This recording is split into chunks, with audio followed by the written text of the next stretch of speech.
So here are the most essential settings I run to immediately I'm about shooting with a 5D Mark III. Basically, these settings would work with other kinds of Canon like Canon 7D, Canon 60D, and so on. So I feel if you own any of these cameras, like any of the Canons, this may actually work for you. But for Canon 5D Mark III, here are my best settings. So once I turn on the camera, the next thing, I'm diving straight looking for my menu. Once I get to the menu, what I'm going out for is the image quality.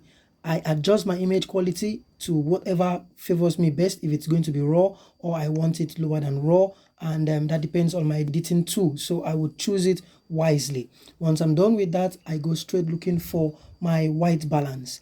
White balance is defined by Kelvin in the camera term. So from 2600 down to about 4000 reads under tungsten lighting temperature, while on the other hand 4000 degree Kelvin to about 8000 degree Kelvin will give you daylight temperature, which is more bluish and whitish as the case may be. So there are other presets of the white balance that you can choose from. There is the white fluorescent, there is the tungsten, there is the cloudy, there is shady, and there is daylight, and there is the automatic options you can choose from. These are all presets that you can just click on and use them depending on the weather, nature, and the level of exposure and the temperature of the environment you're actually shooting in. So I like using Kelvin, where I have the power to choose between the 2000 or the 3600 degree Kelvin and the 5000 plus degree Kelvin, about 5200 degree Kelvin. So immediately I'm done sorting out my white balance, the next thing I go for is the picture style.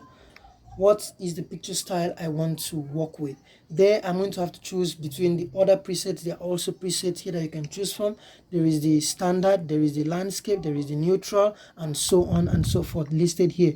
Below also you have the option of customizing your own preset picture style, how you want everything to appear whenever you're using that very camera. You can customize that and lock it down, and at any time you just come in and choose among the custom, like the specific one you have already created and kept to be using. But for the purpose of this, I'm going to be using the standard, and I'll show you how you can manipulate the settings within standard. So you have sharp, you have contrast, you have saturation, you have color tone. I like twisting around or playing around mostly with my contrast and saturation.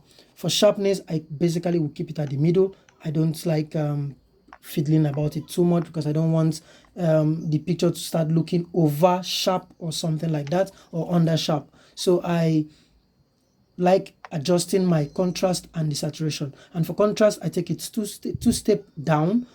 Saturation, the same thing, 2 step down. Why I do this is because I want to color grade. That is when I have the ability to color grade this image after shoots. I'm going to take it to 2 step down, contrast and saturation, 2 step down. But if I don't have the option of color grading after the production, then what I'm going to do is to set it 2 step up. And why I'm putting it at the middle is because I don't want it to be too saturated or undersaturated. So I just keep it at the middle so I can get the right image, since I'm not going to be color grading in post-production. But if I will be color grading, like I said, you move it 2 step backward. That's the setting I use. Then the next I go for is the frame size and frame rate, where I'm going to be choosing what's the size of the image, what's the width or the height of the frame. At the same time, how many frames per second do I want my camera to record. So I like recording 24 frames per second because that's ideal, that's industry standard. And then I would always keep it at 1080. You have the options of choosing 25 frames per second. You also have the option of choosing 50 frames per second. This is great. But if you want something that maybe in post-production you're going to be applying some slow motion or some fast motion to it, then you would need to increase your frames per second. And at that point, I'm going to advise you to go for 50 frames per second for that shot. You can always adjust it back for every other regular shot. But for that very shot, you would apply something to in post-production, you need to choose a higher frame rate. Then for audio, okay, so audio, I like manual because it puts me in charge. I've used automatic before and it disappointed me. But if you're just starting out, you can just basically just put it on automatic and get to go and shoot. But I like manual. And in manual, you can adjust the volume higher, you can adjust the volume lower, depending on where you are positioned and where you're shooting. So if you have much noise coming in, you can always adjust it lower. But if you're also in a very calm place and you need the audio more, then you can also increase it higher. You have that option. And while doing that, just in case maybe you're shooting in a beach or somewhere that is really airy and you have that wind noise hitting your camera, you may want to enable the wind filter, because that would cut down that wind that is hitting the camera.